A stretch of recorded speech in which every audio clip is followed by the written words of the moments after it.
vamos desligando os microfones. A Jo, a Miriam, quem mais? Tem mais alguém com o microfone ligado? Acho que não, né? Deixa eu ver aqui do ladinho. Não tem mais ninguém, né, Elaine? Não, não tem. Não tem mais ninguém com o microfone ligado, tá. Vamos, então, dar início à nossa reunião da noite, rogando aí a Deus, nosso Pai de amor e bondade, né? Que nos dê a proteção necessária para nós podermos ouvir esse evangelho da noite, né, com muito carinho, com muita atenção, né, porque ele vai trazer coisas muito importantes para que nós possamos repensar a nossa vida, repensar a nossa conduta. Então, nós vamos pedindo aos benfeitores queridos, né, irmãos amorosos, que intuam o Manuel, né, para que ele possa trazer para nós essa palavra do Evangelho de uma forma sempre muito amorosa, como ele costuma trazer. Manuel, é com você, então. Boa noite a todos. Que a doce paz do nosso Mestre Jesus esteja conosco, hoje e sempre.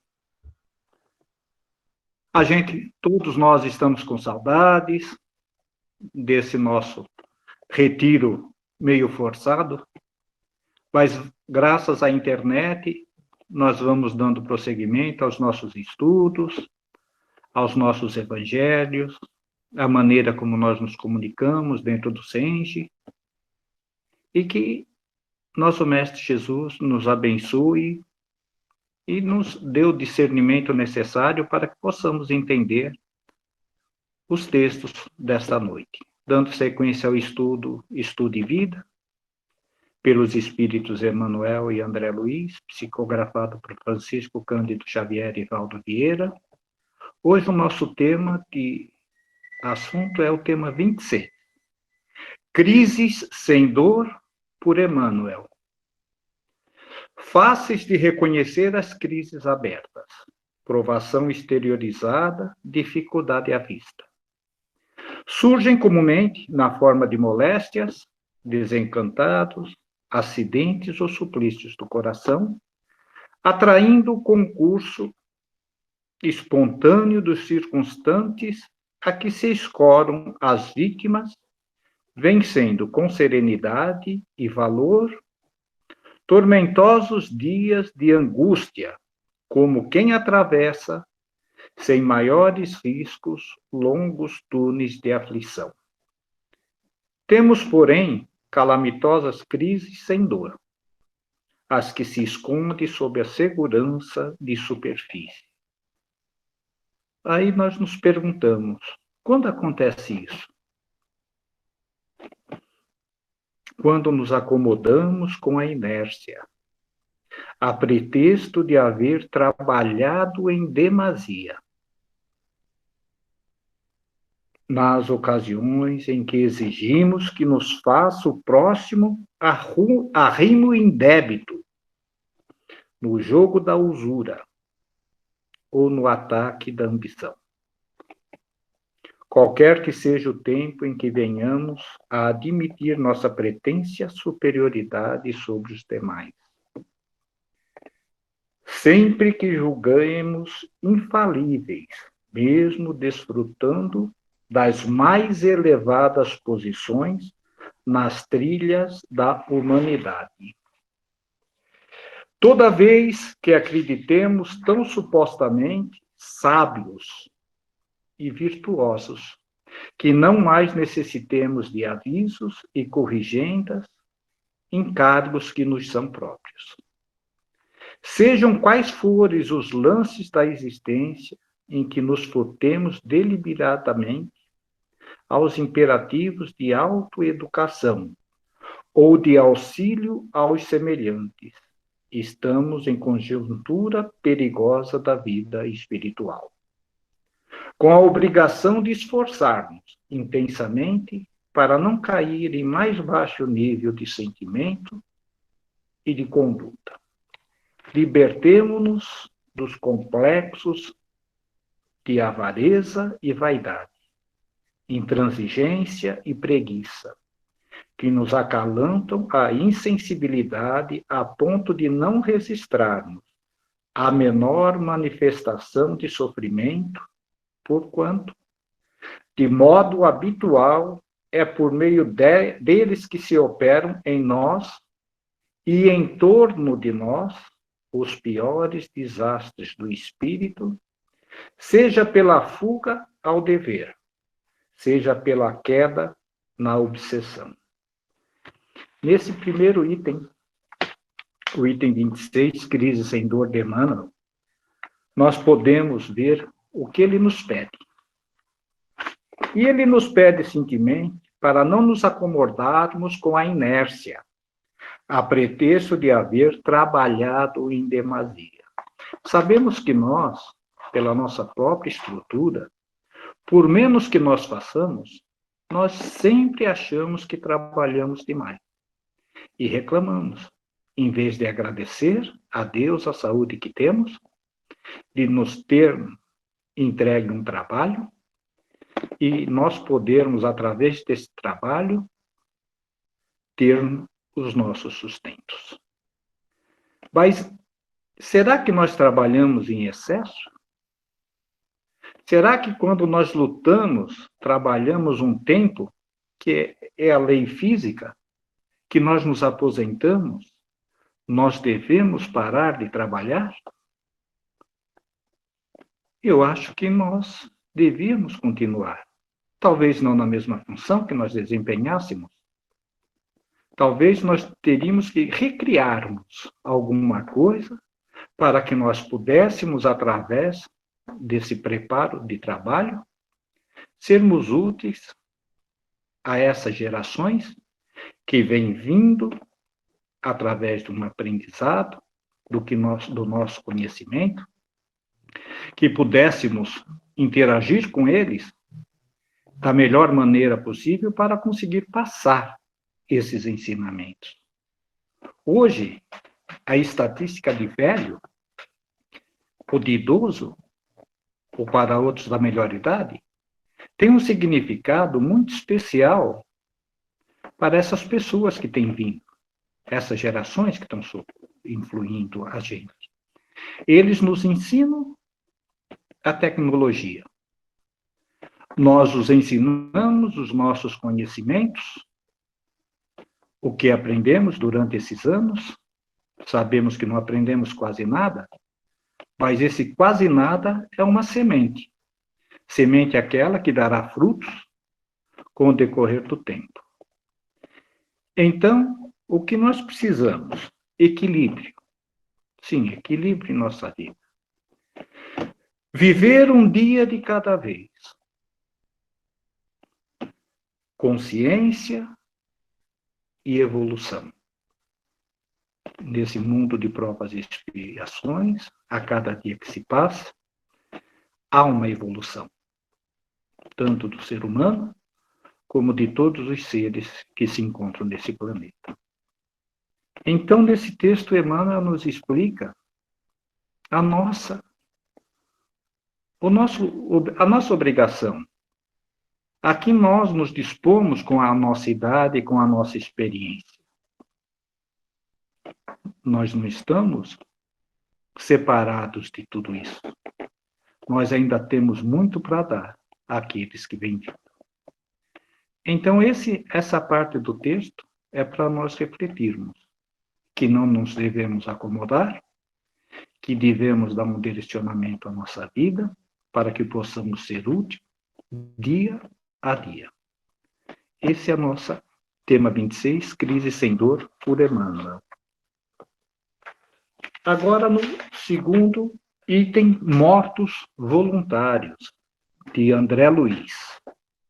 E ele começa nos explicando o seguinte: condicionou-se a mente humana, de maneira geral, a crer que madureza orgânica é antecâmara da inutilidade, e eis muita gente a se demitir indebitadamente do dever que a vida delegou. Inúmeros companheiros, porque hajam alcançado aposentadoria profissional, ou pelo motivo de abraçarem garotos que lhes descendem do sangue, dizendo-se no paralelo final da carreira física, quando na realidade estamos apenas começando. Ainda temos muito para dar. Esquecem-se que o fruto amadurecido é a garantia de toda a renovação da espécie e rojam-se prostrados, à soleira da inércia, proclamando-se desalentados. Sim.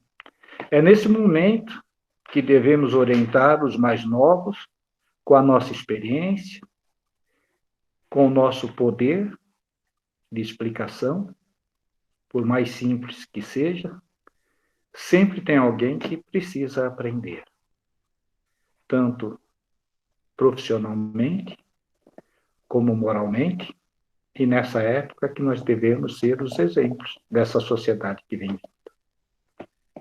Falo em crepúsculo como se não contasse com a manhã do dia seguinte.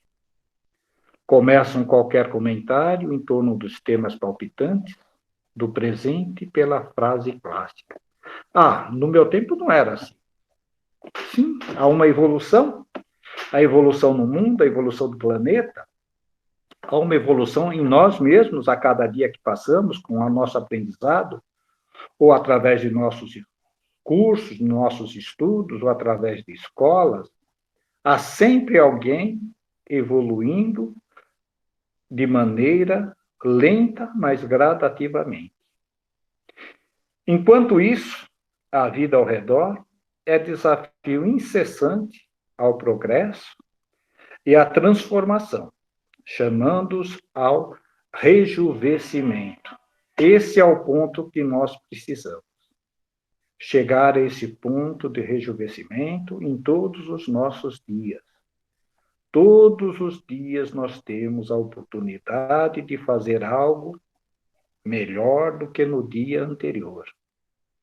Aí volta novamente o nosso equilíbrio, a nossa vontade e a razão de nos sentirmos úteis. Filhos lhes reclamam a orientação sadia. Netos lhes solicitam calor da alma. Amigos lhe pedem concurso da experiência. E os irmãos da humanidade contam com eles para novas jornadas evolutivas. Queridos irmãos, nós somos as sementes que devem ser plantadas. Do nosso conhecimento sairá muitas sementes boas e outras talvez não tão boas. Mas é a plantação que nós devemos fazer. Bastará pensar, porém, que as crianças e os jovens não acertam o passo sem os mentores adestrados na experiência. Peritos em discernimento e trabalho, para que não menosprezem a função que lhes cabe. Nada de esquecer que o espírito reencarna. Atravessando as fases difíceis da infância e da juventude, para alcançar a maioridade fisiológica e começar a viver do ponto de vista da responsabilidade individual. Quando impeço, vencido a quanta ilusão atravessada para consolidar uma reencarnação, longe das praias estreitas do berço e da meninice, a fim de que o espírito, viajor da eternidade, alcance o alto mar da experiência terrestre. Entretanto, grande número de felizardos chegam ao período áureo da reflexão, com todas as possibilidades de serviço criador, estanco em suposta incapacidade, batendo à porta do desencanto, como quem se compraz na volúpia da compaixão por si mesmos. Esquecem-se que nós somos espíritos imortais. E ainda estamos engatinhando no caminho que precisamos percorrer. Vida é chama eterna.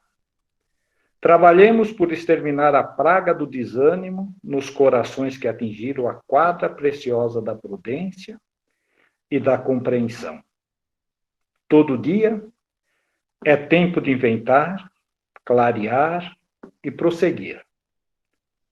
Os companheiros experientes no esforço terrestre constituem a vanguarda dos que renascem no planeta e não a chamada velha guarda, que a rabugice de muitos imaginou para deprimir a melhor época da criatura reencarnada na Terra.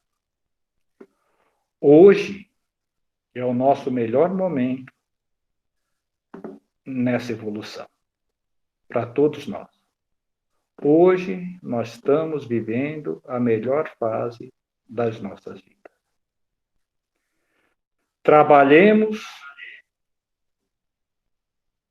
para exterminar a praga do desânimo nos corações que atingiram a quadra preciosa da prudência e da compreensão. Trabalhemos, mas ainda não estamos aptos a isso.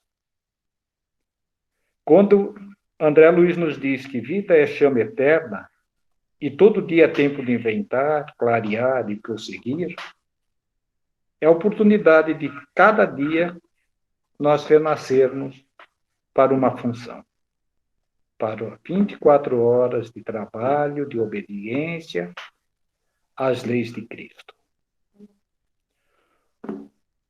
Desencarnação é a libertação da alma. Morte é outra coisa. Morte constitui cessação da vida, apodrecimento, dolor, isso da nossa matéria. Os que desanimam de lutar e trabalhar, renovar e evoluir, são os que verdadeiramente morrem, conquanto vivos, convertendo-se em múmias de negação e preguiça, e ainda que a desencarnação passe transfiguradora por eles, prosseguem nativos na condição de mortos voluntários que se recusam a viver. Acompanhemos a marcha do sol, que diariamente cria, transforma, experimenta e embeleza. Renovemo-nos. Esse deve ser o nosso ideal diário. Sim, como a Esther disse, os velhos rabugentos, e cada um a seu tempo, mas eles também têm muito o que ensinar ainda. Da maneira deles, com a experiência deles, por provas que passaram e ainda vão passar, pelos conhecimentos adquiridos durante o tempo de vivência, eles ainda são muito úteis. Úteis pelo valor do trabalho, pela experiência adquirida. Úteis pela sensibilidade do fazer. E nós todos, a maioria de nós que estamos nessa faixa etária, ainda temos muito que dar, que nos doar para os trabalhos em prol de onde somos chamados. Na questão 685 do Livro dos Espíritos, Kardec pergunta: o homem tem direito ao repouso em sua velhice? E os espíritos respondem: sim, a sua obrigação é sempre proporcional às suas forças. A sua obrigação é sempre proporcional às suas forças. Ele não fala que nos devemos parar de trabalhar, que ficar descansando o tempo todo, que ficamos curtindo a vida, como se já tivéssemos dado a nossa parte nessa nossa encarnação. Não é isso que ele nos fala. Aí Kardec continua. No entanto, que recurso possui o idoso que tem necessidade de trabalhar para viver, mas não pode? Aí é a resposta. O forte deve trabalhar para o fraco. Na falta da família, a sociedade deve ampará-los. É a lei da caridade. Sabemos todos que ainda estamos muito longe que isso aconteça. Salvo um acontecimento muito grave, em que a humanidade se junta em benefício de todos os nossos irmãos, que haja uma comoção desse tipo. Mas, se nós formos olhar na nossa casa, nos nossos vizinhos, no nosso bairro, temos muito o que fazer em prol dessas pessoas. Hoje, a maioria de nós podemos ser que nós fomos agradecidos por um momento nessa vida, onde nos damos o luxo de poder passar pelo momento difícil que nós estamos passando, sem tantas coisas que nos impeçam. Mas isso talvez não seja nem 5% da nossa população. Então devemos nos ver e nos colocarmos no lugar desses nossos irmãos, para que possamos ser a ajuda necessária, para que possamos trilhar juntos nesse caminho tudo o que podemos e fazer o máximo por todos eles. Não basta dizer ao homem que ele deve trabalhar. É necessário ainda que aquele que vive do seu trabalho procure ocupar-se. Mas isso nem sempre acontece.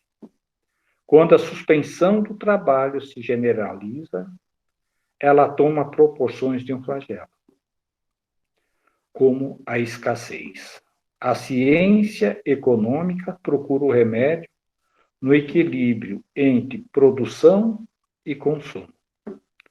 Mas esse equilíbrio, supondo que seja possível, tem sempre intermitências, e durante esses intervalos, o trabalhador não deixa de viver. É o que estamos passando agora, vivenciando, com a pandemia. Só poderemos sair se todos nós nos unirmos em uma causa comum, auxiliando-se uns aos outros e nos ajudando mutuamente. Há um elemento sobre o qual não se ponderou bastante, e sem ele, a ciência econômica não passa de uma teoria. É a educação. Não a educação intelectual, mas a educação moral. E não a educação moral através dos livros, mas a que consiste na arte de formar caracteres, a que forma hábitos, pois a educação é o conjunto de hábitos adquiridos.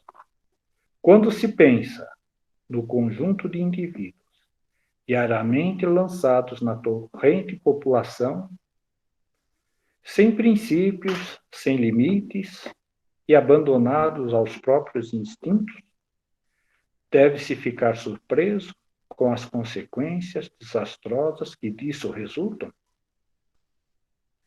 Quando essa arte for conhecida, compreendida e praticada, o homem seguirá o mundo hábitos de ordem e de previdência, para si mesmo e para os seus, de respeito com aquele que é respeitável, hábitos que lhe permitirão atravessar de maneira menos penosa os maus dias inevitáveis.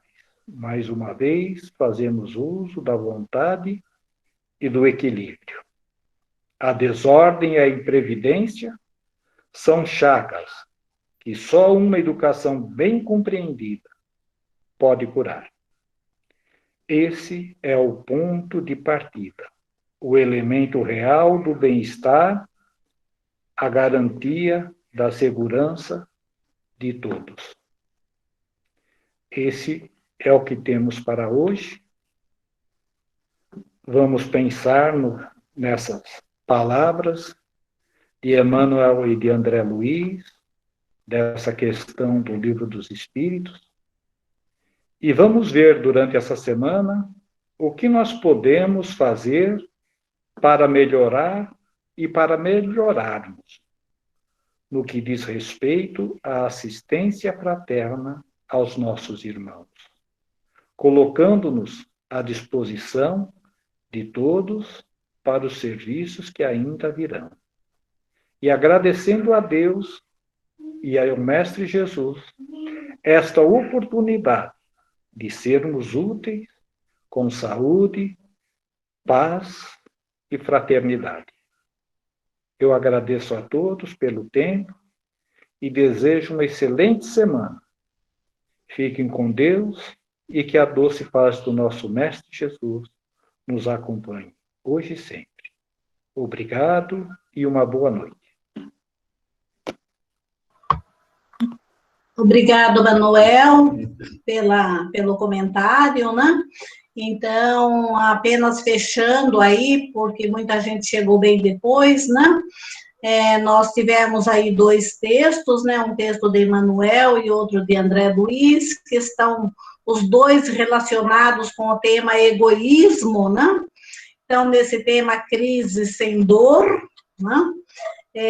Nós precisamos ficar atentos, porque o egoísmo é uma crise sem dor, né? Nós não percebemos que ele está ali como um bichinho que vai corroendo, né, as nossas atitudes. E o tema de mortos voluntários, conforme o Manuel abordou, né, a vida pulsa em todos os cantos e recantos do universo. Então, não nos consideremos mortos, nós estaremos sempre aí na luta do dia a dia, né? Vencendo as dificuldades, e idade não quer dizer nada. O importante é a condição espiritual, a condição moral para poder fazer, para poder executar. Manuel discorreu muito bem sobre o tema, né? E agora nós vamos fazer as nossas vibrações, né? Lembrando aí que nós temos uma turma nova que vai agora para a 3ª aula, né? E nós pedimos sempre que, quando vocês forem fazer Evangelho no lar, da casa de vocês, que vocês tenham a lembrança, né? De vibrar também pelos nossos irmãos do Centro Espírita, né? Irmãos que trabalham no Centro Espírita, alunos de cursos, né, seus familiares. Então, no Evangelho no Lar, como nós somos uma grande família, né, que nós possamos também fazer essas vibrações por esses companheiros do dia a dia, né, que nós somos uma família muito amorosa. Então, eu vou pedir a Edna, né, tudo bem, Edna, para a prece? Liga seu microfone, por favor. Eu esqueci que estava desligado. Tá, então você faz as vibrações para nós e a prece, Edna, por favor. Pois não. Então, depois dessa lição amorosa nos ensinando que nós ainda não somos tão velhos quanto imaginamos que somos, que nós ainda temos muito a aprender e muito a ensinar, que nós possamos aproveitar essa lição e não nos acomodarmos, né? Como anciãos, não somos, né? Então, que nós ainda temos muitas coisas para fazer, né? Nesse planeta, ainda nesta encarnação. Então, agradecer ao nosso Pai, elevando os nossos pensamentos até o nosso Mestre Jesus também, os nossos mentores, agradecer por essa lição de hoje, que nós possamos emanar os nossos pensamentos, as nossas boas energias para o nosso planeta tão necessitado nessa época de agora. Que possa o nosso Pai, o nosso Mestre Jesus, iluminar esse nosso planeta tão sofrido ainda, com tantas dificuldades, que possamos, em nossas orações, elevar o nosso amor em bênçãos, não que nós consigamos fazê-la, mas nosso bem-querer, a nossa boa vontade para os nossos irmãos em necessidade, agradecendo pela nossa casa, agradecendo pelos nossos familiares, e que possamos sempre estar conectados com o plano maior, com os nossos amigos espirituais, com a nossa casa bendita que nos acolhe, a nossa casinha que tanto nos faz falta, com tantas saudades, mas que nós também possamos emanar as nossas energias amorosas, as nossas orações para os trabalhadores que lá estão, sempre incansáveis, atendendo a todos que lá chegam nas suas mais infinitas dificuldades. Que possamos sempre orar pela nossa casa, que sempre nos apoia, nos sustenta e nos dá o conforto. E aí mesmo com todas as nossas saudades, que nós possamos sempre emanar as nossas melhores energias. Obrigada, Pai querido, por ainda estarmos todos, graças a Deus, com saúde. Obrigada, Mestre Jesus, que todas essas energias geradas em todas as casas espíritas e em todas as casas de religião possam ser instrumentos amorosos para o nosso planeta. Obrigada, Pai, e obrigada, Mestre Jesus querido. Que assim seja. Graças a Deus e graças a Jesus. Todos estão bem? Graças a Deus. Que bom, que bom. Colocaram a aguinha aí para fluidificação? Não esqueceram da aguinha? Sempre que tem o evangelho, deixa um copinho do lado aí, tá, pessoal? Para fluidificação, né? Para depois